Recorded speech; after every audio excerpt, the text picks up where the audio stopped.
Hello बच्चों, welcome to mathematics with Shivani. जो topic हम पढ़ रहे हैं that is permutations and combinations. आज मैं आपको बताऊंगी इंपॉर्टेंट कॉन्सेप्ट्स ऑफ परमुटेशंस और नेक्स्ट लेक्चर में मैं आपको बताऊंगी इंपॉर्टेंट कॉन्सेप्ट्स ऑफ कॉम्बिनेशंस। ये जो कॉन्सेप्ट्स मैं आपको बताने वाली हूँ ये बहुत इंपॉर्टेंट है, ना सिर्फ आपके बोर्ड एग्जाम्स के लिए बल्कि जो कॉम्पिटिटिव एग्जाम्स हैं उनमें भी इन कॉन्सेप्ट से रिलेटेड बहुत सारे क्वेश्चंस आने वाले हैं। तो इनमें शॉर्ट ट्रिक्स भी होंगी और एक एक कॉन्सेप्ट का हम देखेंगे कि किस किस तरह से पिछले क्वेश्चंस में आए हुए हैं पिछले पेपर्स में। ठीक है, so first of all permutations की इंपॉर्टेंट कॉन्सेप्ट समझते हैं। पहले हम देखते हैं परमुटेशंस और कॉम्बिनेशंस में फर्क क्या है। राइट, परमुटेशंस बेसिकली होता है अरेंजमेंट। अगर आपको कुछ ऑब्जेक्ट्स दिए हैं और आपको बोला है कि कितने तरह से आप उनको अरेंज कर सकते हो तो दैट इज परमुटेशन। और कॉम्बिनेशन बेसिकली होता है सिलेक्शन। अगेन, अगर आपको कुछ ऑब्जेक्ट्स दिए हैं, कुछ चीजें दी हैं और बोला गया है कि बताइए कितनी तरह से आप इन चीजों को सिलेक्ट कर सकते हो या इन चीजों में से कुछ चीजें सिलेक्ट कर सकते हो, so that becomes a question of combination. Right, in concepts को मैं डिटेल में समझा चुकी हूं कि अगर एक क्वेश्चन दिया है तो कैसे पता चलता है कि ये परमुटेशन का क्वेश्चन है या कॉम्बिनेशन का, क्योंकि बच्चों को ना इसमें बहुत डिफिकल्टी आती है। आगे जब हम क्वेश्चंस करेंगे ना, मैं फिर से आपको बताऊंगी एक सटीक तरीका। राइट, एक परमानेंट सॉल्यूशन बताऊंगी आपके डिलेमा का कि आपको क्वेश्चन देख के ही कैसे पता चल जाएगा कि ये परमुटेशन का क्वेश्चन है या कॉम्बिनेशन का क्वेश्चन है।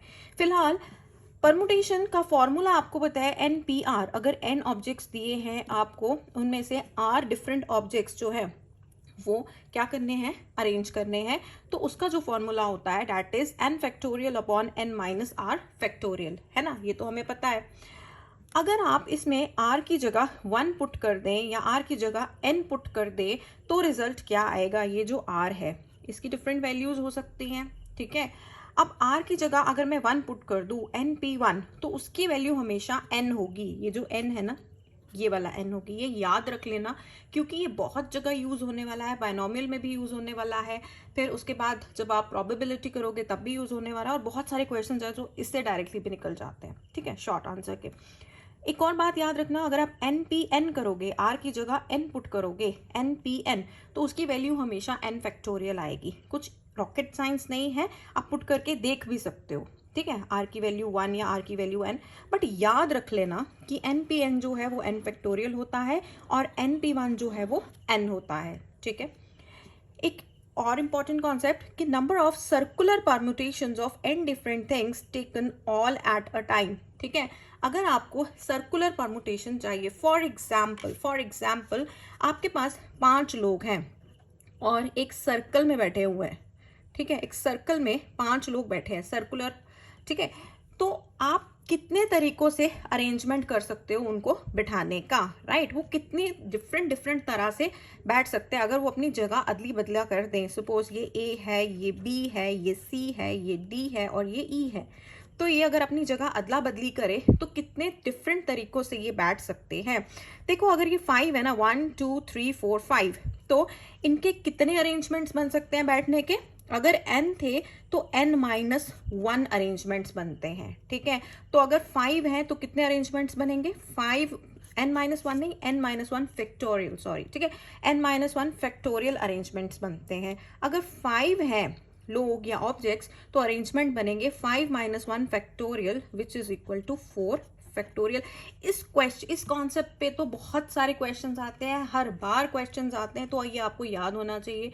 जब नेक्स्ट लेक्चर में मैं क्वेश्चंस करवाऊंगी ना तो मैं कैटेगरी वाइज क्वेश्चंस करवाऊंगी। ये देखो, ये वाला कॉन्सेप्ट है, इसके ऊपर ये देखो ऐसे ऐसे क्वेश्चंस आए हुए हैं। ये वाला कॉन्सेप्ट है, इसके ऊपर ये देखो ऐसे ऐसे क्वेश्चंस आए हुए हैं। तो फिलहाल के लिए याद रख लीजिए कि number of circular permutations of n different things taken all at a time is n-1 factorial. Right, और एक और important concept, number of permutations of n things. Suppose n things है आपके पास, taken all at a time. देखो, अगर taken all at a time हो जाए ना, n things taken all at a time, तो ये बन जाता है NPN। There are n things, you have to take all n at a time, तो उसका फॉर्मूला तो n फैक्टोरियल है। अब इसमें और इसमें डिफरेंस क्या है। राइट, यहाँ पर क्या है, when P1 are alike of one kind, P2 are alike of second kind. अब क्या हो गया कि इस क्वेश्चन में, इस कॉन्सेप्ट में और इस कॉन्सेप्ट में क्या फर्क है, यहाँ पे क्या था, n जो ऑब्जेक्ट्स है n के n लेने हैं और n के n डिफरेंट हैं, ठीक है, एक जैसे कोई भी नहीं है, राइट। इस क्वेश्चन में क्या है, n ऑब्जेक्ट्स है, n के n लेने हैं, उनका अरेंजमेंट करना है, मगर क्या है, रेपिटेशंस है। समझो, जैसे अगर मैं एक वर्ड लिखूं सर्कल, CIRCLE, राइट। अब इसमें कितने अल्फाबेट्स हैं, 1 2 3 4 5 6, राइट। अगर मेरे पास ये 6 अल्फाबेट्स के मैं बोलूं कितने अरेंजमेंट्स कर बना सकती हूँ, राइट। तो कितने अरेंजमेंट्स बनेंगे, देखो 6 हैं, 6 के 6 लेने हैं, तो क्या बन जाता है, 6p6। 6p6 क्या हुआ, npn क्या होता है, 6 फैक्टोरियल, तो 6p6 क्या हो जाएगा, 6 फैक्टोरियल, ठीक है। अब एक और चीज देखो, क्या रेपिटेशन है कोई, क्या कोई ऐसा अल्फाबेट है जो बार बार रिपीट हो रहा है, देखो सी 2 बार रिपीट हो रहा है ना, सी 2 बार रिपीट हो गया, बाकी तो कोई भी रिपीट नहीं हो रहा, आई भी नहीं, आर भी नहीं, एल भी नहीं, ई भी नहीं, सी 2 बार रिपीट हो रहा है। तो जो रिपीट हो रहा है उसके फैक्टोरियल से डिवाइड करना है, 2 बार रिपीट हो रहा है, सो डिवाइडेड बाय 2 फैक्टोरियल, तो आंसर आ जाएगा 6 फैक्टोरियल बाय 2 फैक्टोरियल। कितने अलग अलग तरह के वर्ड्स बना सकते हो आप, 6 फैक्टोरियल बाय 2 फैक्टोरियल।